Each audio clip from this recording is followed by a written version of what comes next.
চলচ্চিত্রকে যিনি পৃথিবীর আঙিনায় পৌঁছে দিয়েছিলেন, তার সঙ্গে একসঙ্গে বসে ছবি আঁকতেন, কাজ করেছেন। মনি টাইমের দর্শকদের আজকে এই সত্যজিৎ রায়ের জন্মদিনে সেই মানুষটার কিছু অজানা কথা আপনার কাছে শুনতে চাই। কেমন ছিলেন সেই মানুষটা? এখন অনেক কথাই তো প্রকাশ্যে আসে না, কাজেই ওই অপ্রাপ্তি, দুঃখ ইত্যাদি ইত্যাদি ব্যাপারগুলো উনি প্রকাশ করতেন না।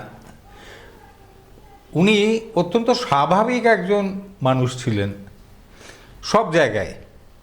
তো আমার সৌভাগ্য হয়েছে, আমি যেমন স্যার রিচার্ড অ্যাটেনবরোর সঙ্গেও দেখেছি ওকে কথা বলতে, তারপর আমাদের পৃথিবীর বিভিন্ন বড় বড় মানুষ তারা আসতেন, তারা কথা বলতেন, আমি পাশে বসেই কাজ করতাম। আমি ক্লাস 3 থেকেই ওনার কাছে যাতায়াত শুরু করি, উনি ডাকেন বলে। তো আমার কখনো মনে হয়নি যে লোকটা নিজের চারদিকে একটা দুর্গ বানিয়ে বসে আছে। গম্ভীর বাইরেটাই ছিলেন, ভেতরে ভেতরে গাম্ভীর্যটা অন্যরকম ছিল। সে গাম্ভীর্য ভেদ করে কোনো চটুল ব্যাপার ঢুকতেই পারত না। তার পলিটিক্স ছিল অবশ্যই, একটা আদর্শে বিশ্বাস করতেন যেটা খুবই কড়া ছিল, মানে তার থেকে উনি টলতেন না। তার প্রতিফলন তো পাওয়া গেছে শাখা প্রশাখায়, আগন্তুকে, গণশত্রুতে এবং আরও অনেক কিছুতেই। যেমন কাঞ্চনজঙ্ঘাতেও যখন একটা প্রতিষ্ঠিত মানুষের বিরুদ্ধে একটি গরিব ছেলে যে চাকরি প্রার্থী, কিন্তু তার ভেতর হঠাৎ একটা মহত্ব জেগে ওঠে, সে বলে না আমার চাকরি চাই না, যদি চাকরি পেতে হয় আমি নিজের দৌলতে পাবো। যে এই যে চিন্তা ভাবনাগুলো, এগুলো তো সব তার নিজস্ব, কোথাও থেকে ধার করা নয়। আবার একই লোক যখন গুপি গাইন বাঘা বাইন করেন, সে সময় ছোটদের কথা ভেবে উনি তো সিনেমা শুরু করলেন, তার আগে স্ক্রিপ্ট তৈরি, তার বিভিন্ন ছবি তৈরি করার নিজে হাতে, তো সেগুলো আবার দেখাতেন ছোটদের। উনি গানে সুর দিচ্ছেন, গুপি বাঘার গানে, হীরক রাজার দেশের গানে, সেই সুরগুলো শীষ দিয়ে দিয়ে বাজাতেন, মানে শোনাতেন। আমি তখন বুঝতে পারতাম না যে শোনাচ্ছেন, কিন্তু আমার কান তো শুনে নিত। তারপর আবার জিজ্ঞেস করতেন কেমন লাগছে, আমি বলতাম ভালো। তো এর কথাগুলো কোথায়? তখন দেখতাম যে পেন্সিলে লেখা কথাগুলো, সেটা আবার নোটেশন করা, সেটা দেখা এই যে এই কথাগুলোর সঙ্গে এই সুর হবে। তখনও সেই তোলাই হয়নি, উনি সুর করে করে ইয়ে করছেন, পাশে বাজছে মোজার্ট, বিটোফেন, হ্যাঁ। তো এই এই এই ধরনের বিভিন্ন দেশি বিদেশি সুরগুলো, সেখানে আমি বাউল গানের সুরও ভাঁজতে দেখেছি, যেটা বাজাতেন আর কি পিয়ানো, সেটা তার মধ্যে নিজে বাজিয়েছেন। তারপর পছন্দ হলে তখন উঠে এসে সঙ্গে সঙ্গে নোটেশন তৈরি করছেন। এই যে মানুষটা, এই মানুষটাকে ভীষণ মনে হয় শ্রমে বিশ্বাস করতেন। আর স্বাভাবিকভাবেই যেটা হয় আর কি, বড় মাপের লোকেদের, যেমন আমি দেবব্রত বিশ্বাসকে দেখেছি খুব কাছের থেকে, যোগেশ দত্তকে দেখেছি, মুকুল দে, রামকিঙ্কর বেইজ, এদের যেমন দেখেছি, আমার বাবাকে দেখেছি, আইপিটির একজন খ্যাতনামা লোক ছিলেন। তো এদের সবাইকে দেখে, হেমাঙ্গ বিশ্বাসকে দেখেছি, সলিল চৌধুরীকে দেখেছি। সত্যি কথা বলতে কি, সলিল চৌধুরীর শেষ ছাত্র বলা যায় কিনা জানি না আমাকে, মানে উনি একটা দুটো গান শিখিয়েছিলেন, আমার পড়ার কেউ শিখেছে কিনা আমি জানি না, তার মৃত্যুর কিছু আগে। তো এই যে লোকগুলোকে দেখেছি, এরা সবাই খুব স্বাভাবিক ছিলেন, মনেই হয়নি যে তাদের আদৌ কোনো খ্যাতি আছে, তারা যেন একেবারে ঘরের লোক। এবং বিশেষ করে ছোটদের ক্ষেত্রে লীলা মজুমদার, সত্যজিৎ রায়, নলিনী দাস, এরা এমনভাবে গুরুত্ব দিতেন যেন সে ছোট নয়, যেন সে একজন পরিণত মানুষ। তো সত্যজিৎ রায় সেই ঘরে মানুষ হয়েছেন, যেখানে সুকুমার রায় আছেন, উপেন্দ্র কিশোর রায়চৌধুরী আছেন, কুলদারঞ্জন রায় আছেন, এরকম এরকম আর কত নাম করব, পূর্ণলতা চক্রবর্তী, এরা তো সব আমি বলবো যে ছোটদের জগৎটাকে তৈরি করে দিয়েছেন। স্যার, এই যে আপনি সন্দেশে ওনার সঙ্গে বসে কাজ করেছেন, এত বড় বড় যে সকল শিরোপা উনি পেয়েছেন, এই শিরোপাগুলো পাওয়ার পর ওনার কি ধরনের অভিব্যক্তি আপনি দেখেছেন বা কোনো কিছু? তো খুব বেশি করে মনে পড়ে মিতেরও এসেছিলেন লিজিয়ন অফ অনার দিতে, সেটা হয়েছিল ন্যাশনাল লাইব্রেরির সামনে, সিঁড়িটার সামনে। তো আমার কথা ছিল সেদিন 12:30 নাগাদ পৌঁছবো আমি ওনার বাড়িতে, আর তার আগে কি হবে না হবে ইত্যাদি ইত্যাদি সে আমার জানা নেই। আমি জানি যে আজকে লিজিয়ন অফ অনার দেবেন, তো আমি গেছি 12:30টার সময়। সময় খুব মানতেন, উনিও মানতেন, আমিও মানি। তো আমি গিয়ে দেখছি যে একা মানিকদা বসে বসে নিজের চেয়ারে বসে, সামনের টেবিল, ছোট টেবিলে পা তুলে, হ্যাঁ, তার উপরে বোর্ড রেখে উনি কাজ করছেন। আমি একটু অবাক হলাম যে কী ব্যাপার, লিজিয়ন অফ অনার কি হয়ে গেল নাকি হবে? উনি ঘরের মধ্যে একা, কেউ নেই, জানলাটা খোলা, শুধু কোনো বাড়তি আলো নেই, কিছু নেই, পাখা চলছে। আর নিচে হঠাৎ নজরে পড়লো একটা পাতা দিয়ে বোনা মুকুট, যেটা মাথায় পরানো হয়, সেটা ওই পায়ের কাছে যে টেবিলটা ওইখানে রাখা আছে। তো আমি ওটা দেখে বুঝলাম যে হ্যাঁ, ব্যাপারটা হয়ে গেছে। আমি বললাম, তো হয়ে গেছে তো দেখছি। বলে হ্যাঁ, এই তো 10টা নাগাদ হলো, তো বিশেষ কথাবার্তা কিছু হয়নি। তারপর আমি এলাম, তো কাজ আছে। আমি বললাম, ভালো লাগছে? বলে দেখো, সবাইকার যেমন লাগে সেরকমই লাগছে, ভালো লাগছে, একটা স্বীকৃতি। আর ফ্রান্সের যারা সাহিত্য, ছবি সব দিকেই, সুর সব দিকে একটা জায়গা নিয়ে বসে আছে, তো ভালো লাগলো। আর মিতেরও খুব আত্মীয় সুলভ ব্যবহার করলেন, সেটাও ভালো লাগলো। তারপর আমায় বললেন, এটা মাথায় দেবে নাকি? আমি বললাম, না, ওটা মাথায় দেওয়ার যোগ্যতা আমার হয়নি, বোধহয় হবেও না। বললো, না না, লাগিয়ে দেখো না কেমন লাগে। বলে নিজে হাতেই মাথা এমনি করে পড়িয়ে বললো, হ্যাঁ, দিব্যি লাগছে, খারাপ লাগছে না।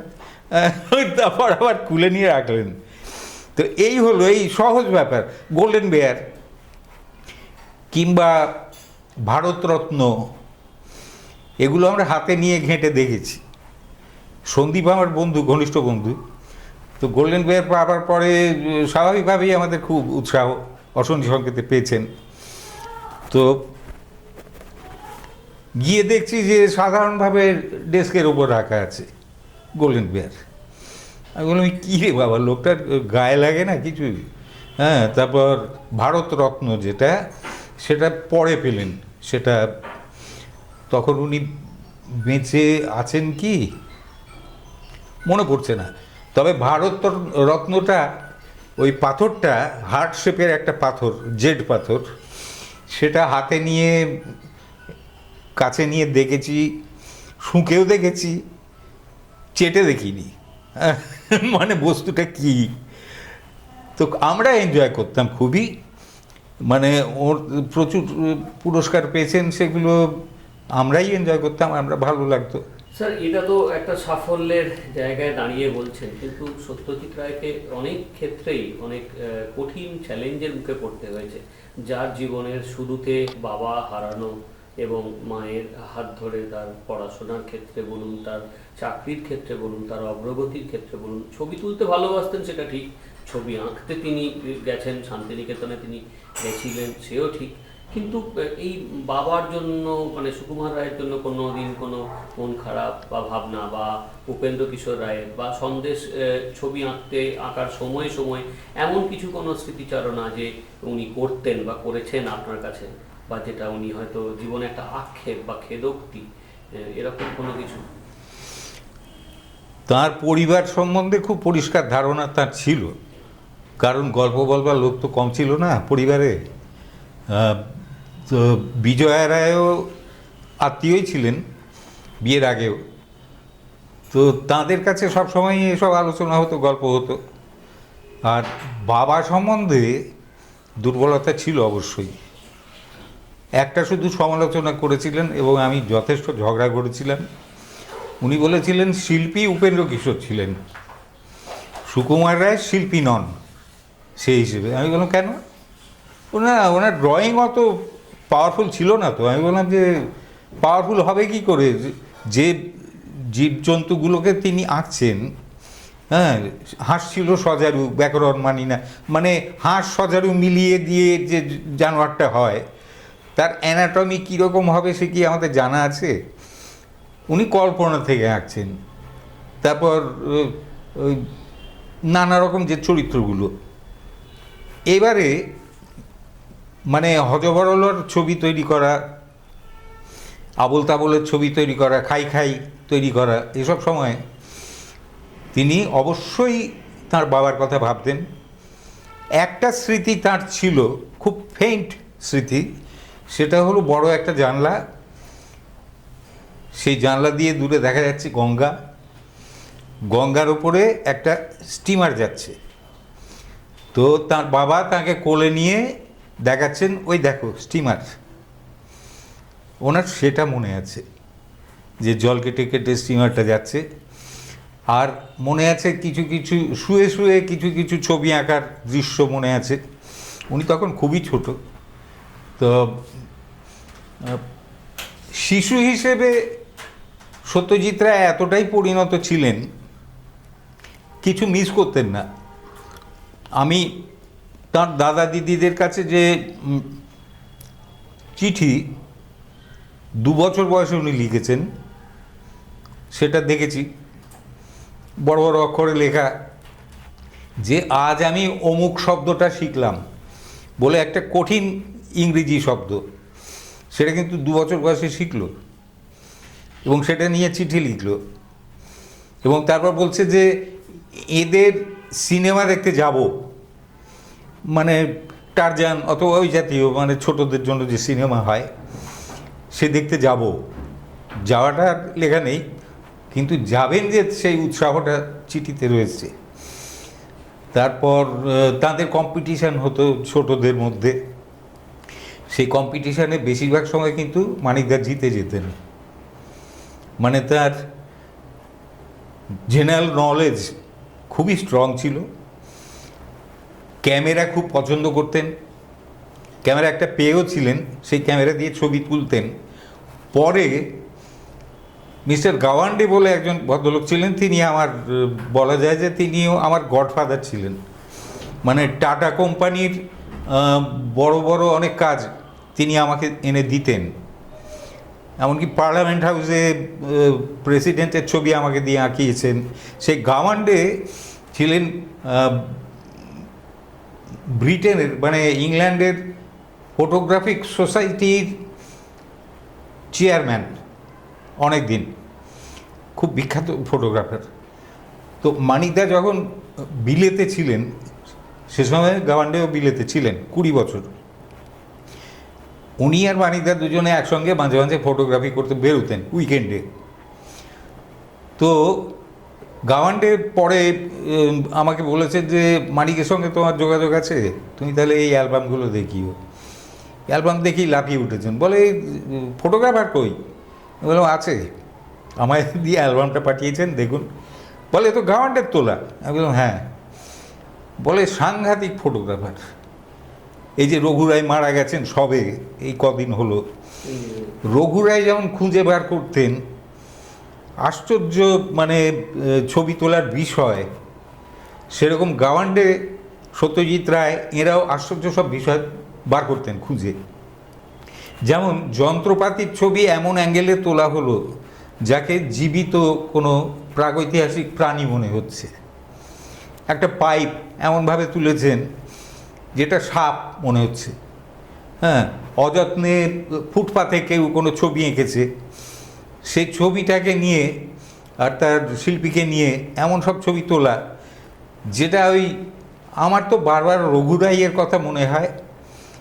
আর বিখ্যাত বিখ্যাত কিছু বিদেশি ফটোগ্রাফারের কথা মনে হয়, রবার্ট কাপা, তারা যেমন সে নিজেকে আড়াল করে স্বাভাবিক ছবিগুলো তুলতেন, এই মানিকদা এবং গাওয়ান্ডে দুজনকেই দেখতাম সেরকম ছবি তোলা, কনসাস কিছু নেই, মানে যার ছবি তোলা হচ্ছে সে জানে না। মানে গল্পতেও তাই, সাহিত্যেও তাই, যে অ্যাঙ্গেলগুলো লোকে দেখে না, যেমন শিবু আর রাক্ষসের কথা। এই শিবু আমি কিনা আমি বলছি না, তো আমি তো ওনার কাছে শিশুকাল থেকে যেতাম, তো আর প্রশ্ন টশ্ন যে করতাম আর কি, আমার সঙ্গে আলোচনাটা একটু ছোটদের মতোই হতো। ক্লাস 3-তে পড়ি, একটু বেশি বয়সেই পড়তাম, তো সেই সময় উনি ডেকে আলাপ করেছিলেন, কারণ একটা ছবি কি করে ওনার কাছে পৌঁছে যায় আমার আঁকা। তো আঁকতাম তো, আর সব বাচ্চারা যেমন আঁকে সেরকমই আঁকতাম। তো সে ছবি দেখে উনি কে এঁকেছে তার খোঁজ করেন।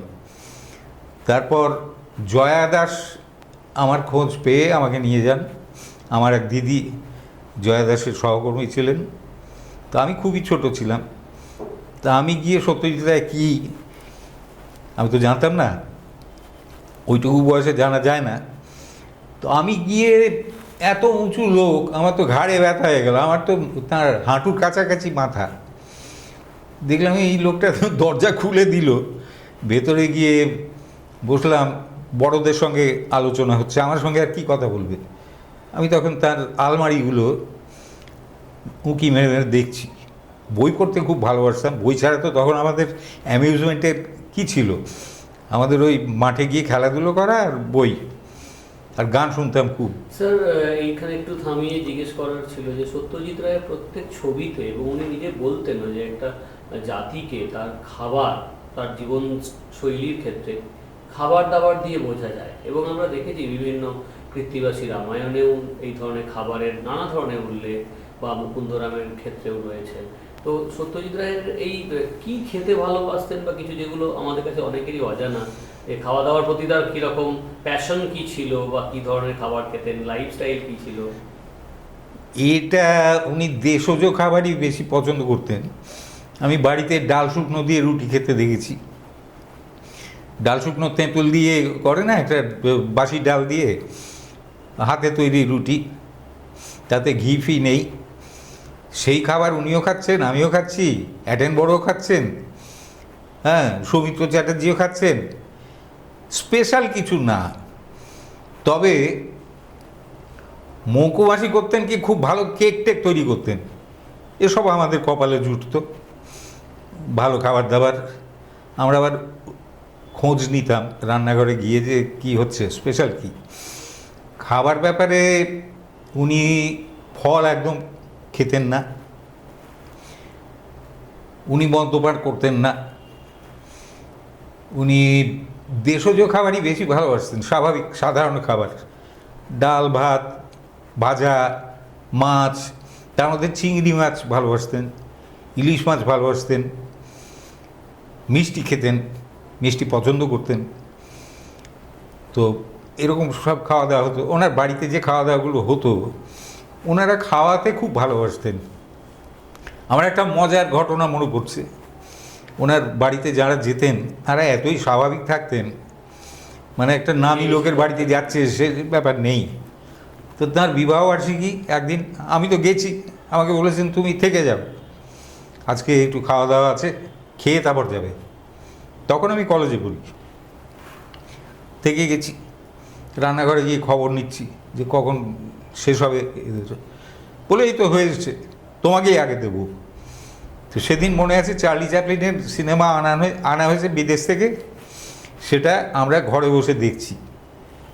মানিকদা আছেন একটা সোফায় বসে, একটা বড় সোফায় তপেনদা, রবি ঘোষ, আমি মাঝখানে, আর সৌমিত্র চ্যাটার্জি বাঁদিকে, কামুদা রয়েছে তার পাশে, হ্যাঁ, সেই সোফার ওপর ঠেস দিয়ে দাঁড়িয়ে, মানে খুব উত্তেজিত।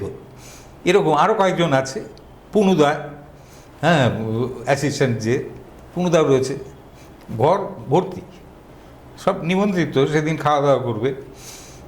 তো এদিকে দেখছি চার্লি চ্যাপলিনের সিনেমা, আমরা তো ট্যারা হয়ে গেছি, মানে তো তখন চার্লি সিনেমা এত দেখতে পেতাম না আমরা। বহু বছর আগে হুম। হ্যাঁ এসছে আর কি সবে। তারপর টিভিতে দেখানো হলো মনে আছে, তারপরে তো ওনার কাছে এসছিল, উনি দেখছেন, আমার কাছে প্লেট দিয়ে গেছে, বড় প্লেটে খাবার, ভালো ভালো খাবার সব। আমি তো দেখছি অবাক হয়ে, খাচ্ছি অল্প অল্প, হঠাৎ দেখি সাফ, প্লেটে কিছু নেই। রবিদা দেখলাম গাল ফুলিয়ে চুপ করে বসে আছে, সিনেমা দেখছে, যেন কিছু জানে না। তপেনদা তখনও চিবোচ্ছে, আমি বললাম এটা কী হলো, বলে দাঁড়া আসবে আবার। হ্যাঁ, মানিকদা বললেন তুমি ওইখানটায় বসো না, ওইখানে বসলে তোমার পেটে যাবে না, হ্যাঁ খেয়ে নেবে। মানে অত্যন্ত সাদাসিধেভাবে সব চলতো আর কি, এখনও তাই চলে। স্যার, এটা তো অনেকেরই অজানা, মানিক রায়ের যে সহজ সরল, সবার জন্য সত্যজিৎ রায় সেরকম। তিনজন মানুষ সম্পর্কে সত্যজিৎ রায়ের মূল্যায়ন একটু জানতে চাইব। যদিও জানি যে সেই তিনজন মানুষের ক্ষেত্রেই একটা খুব বড় ডিপ্রাইভ বা তাদেরকে উপেক্ষা করার একটা জায়গা ছিল তৎকালীন সময়েও, যারা যতই প্রগতিবাদী বলুক। এক হচ্ছে যে ব্রাত্যজনের রুদ্ধ সঙ্গীত আমাদের শ্রদ্ধেয় দেবব্রত বিশ্বাস। 2 নম্বর হচ্ছে যে উত্তম কুমার, যার মৃত্যুর পরে একটা তাকে তার দেহ রেখে সে সম্মান জানানোরও হয়নি, অথচ সত্যজিৎ রায় যাকে বলেছিলেন যে পৃথিবীর 10 জন চিত্র অভিনেতার মধ্যে একজন। আর তৃতীয় হচ্ছে যে ঋত্বিক ঘটক, তাকেও অনেক যন্ত্রণা, উপেক্ষা, সমালোচনা হতে হয়েছিল। এই তিনজন মানুষের সম্পর্কে সত্যজিৎ রায়ের বক্তব্য, মূল্যায়ন অনেক অনেক সময় হয়তো যখন আপনি সন্দেশে কাজ করছেন, ছবি আঁকছেন, সেই সবের মধ্যেও এই তিনজনের সম্পর্কে তার মতো। এমনি উনি কথা খুব বেশি যে বলতেন তা নয়, আর কোনো লোক সম্বন্ধে মতামতটা বোঝা যেত তার কথার মাঝখান দিয়ে, খুঁজে পাওয়া যেত। মানে স্পেশালি বলছেন যে অমুক সম্বন্ধে এই এই এই বলা যায়। প্রথম কথায়, এক কথায় বলা যায় অসীম শ্রদ্ধা। দ্বিতীয়, ভীষণ অন্তরঙ্গ চিন্তা তাদের সম্বন্ধে। তৃতীয়, দুঃখ কতগুলো ব্যাপারে। যেমন জজদা, দেবব্রত বিশ্বাসকে তো উনি মামাই ডাকতেন, যদিও একটা ইন্টারভিউতে দেখলাম যে জজদা বলে বলছে, আমার সামনে কিন্তু জজ মামাই বলতো, কেননা কনক বিশ্বাসের দেওর জজদা। আর জজদা আমারও খুব ঘনিষ্ঠ লোক ছিলেন, ফলে শুনতে পেতাম অসীম শ্রদ্ধা। বলতো যে ওই লোকটার গান রেকর্ড করতে চায়নি জানো, প্রথমে সে কোম্পানিগুলো বলছে না তো বেসে গলা আসবে না। তো জজদার গলা তো পরে যখন করা হলো, প্রথম করেছিলেন বোধহয় কনক বিশ্বাসের সঙ্গেই রবীন্দ্রসঙ্গীতের রেকর্ড।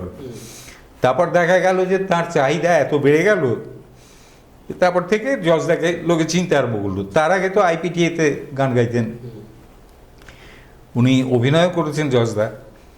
তো তার সম্বন্ধে খুব উঁচু ধারণা ছিল। বলতেন যে গলার যে বেস, সেই বেসটাকে জজদা মোটেও বেশি ব্যবহার করতেন না, উনি সেটাকে বাঁচিয়ে রেখে গান গাইতেন। মানে ওনার যে মূল মেলোডি যেটা, সা যেটা, সেটা কিন্তু বেস অনুযায়ী নয়, মানে সেটা নিচে বেশি নয়, মানে চড়ার দিকেই ছিল, সেখানে শুরু করে তারপর বেসটা দুর্দান্তভাবে বেরোতো। বলতেন যে এটা বিদেশি লোকেরা যখন গায় তাদের গলার কোয়ালিটিটা এভাবে আসে। পল রবসন, যেমন পল রবসন সবসময় কিন্তু খুব গম্ভীর গলায় গাইছেন তা নয়, সুরেলা ভাবটা বজায় রেখে গাম্ভীর্য। বলতেন যে এই কোয়ালিটিটা হেমন্ত মুখোপাধ্যায়ের ছিল। দ্বিজেন সম্বন্ধে বলেছেন, দ্বিজেন বন্দ্যোপাধ্যায়ের কিছুটা ছিল, দ্বিজেন মুখোপাধ্যায় মুখোপাধ্যায়, হ্যাঁ। তো এরকম আরও বিভিন্ন লোক সম্বন্ধে বলেছেন। কিন্তু তৎকালীন হিন্দি গানের যারা গায়ক গায়িকা ছিলেন তাদের সম্বন্ধে কোনো কথা বলেননি। জজদা সম্বন্ধে এতগুলো কথা বলেছেন। কিশোর কুমার সম্বন্ধে বলেছেন যে খুব অনায়াসে গাইত, ওর গলার একটা স্বাভাবিক ব্যাপার ছিল, খুব অনায়াস ব্যাপার ছিল, সেটা খুব আকর্ষণ করত। জর্জা সম্বন্ধে দুর্দান্ত শ্রদ্ধা। আর তো ঋত্বিক ঘটক সিনেমা তোলেন, উনিও সিনেমা তোলেন। দুজনের অদ্ভুত একটা ঘনিষ্ঠ রিলেশন ছিল, যেখানে ঋত্বিক ঘটক ট্যাক্সি চড়ে এসে, হ্যাঁ, ট্যাক্সি থেকে নেমে ট্যাক্সিওয়ালাকে দেখাতেন যে ওই ওপরে উঠে যাও, ওইখানে পাবে, দেখবে লম্বা একটা লোক আছে, তার কাছ থেকে টাকা চেয়ে আনো। তো মানিকদা ওপর থেকে উঁকি মেরে দেখতেন যে দাঁড়িয়ে আছে, ঋত্বিক ঘটক দাঁড়িয়ে আছে। ঋত্বিক ঘটক বছর 5 ছোট ছিল। তো সে আহ্লাদ টাহ্লাদ ইত্যাদি যা করবার ঋত্বিক ঘটক করতেন, কিন্তু ওই লম্বা মানুষটাকে প্রচণ্ড শ্রদ্ধা করতেন। বলতেন যদি কিছু কেউ করে থাকে তাহলে ওই লম্বু, ওই পারবে, ও জানে কিভাবে কি করতে হয়, ও সব হজম করেছে। আর সত্যজিৎ রায় বলতেন যে খুব স্বাভাবিক যে নতুন ফর্ম এলো সিনেমার, যেটা থেকে আবার সরে যাচ্ছে বাংলা সিনেমা, কিন্তু একটা সময় তো এসেছিল যখন মেঘে ঢাকা তারা হচ্ছে, সুবর্ণরেখা হচ্ছে, তার সঙ্গে কাঞ্চনজঙ্ঘা হচ্ছে, হ্যাঁ, গুপি গাইন অন্য শ্রেণীর সিনেমা, সেটা তো আলাদা। কিন্তু স্বাভাবিক যে ফর্মটা, অভিনয়ের যে স্বাভাবিক ধারাটা, কিংবা ক্যামেরার যে কাজকর্ম, অ্যাঙ্গেল চেঞ্জ হয়ে গেল, হ্যাঁ, সে আইজেনস্টাইনের বিভিন্ন অ্যাঙ্গেলের নেওয়া শুরু হলো, তো বাংলা সিনেমা তো সেরকম শুরু হয়ে গেল বিভিন্ন অ্যাঙ্গেলে নেয়া। টপ অ্যাঙ্গেলের কথা তখন ভাবতই না লোকে। সে তেমনি হাঁটুর নিচে ক্যামেরা রেখে সে ওই অ্যাঙ্গেল ভাবতো না, কিন্তু ওগুলো তো খুব এফেক্টিভ হয়।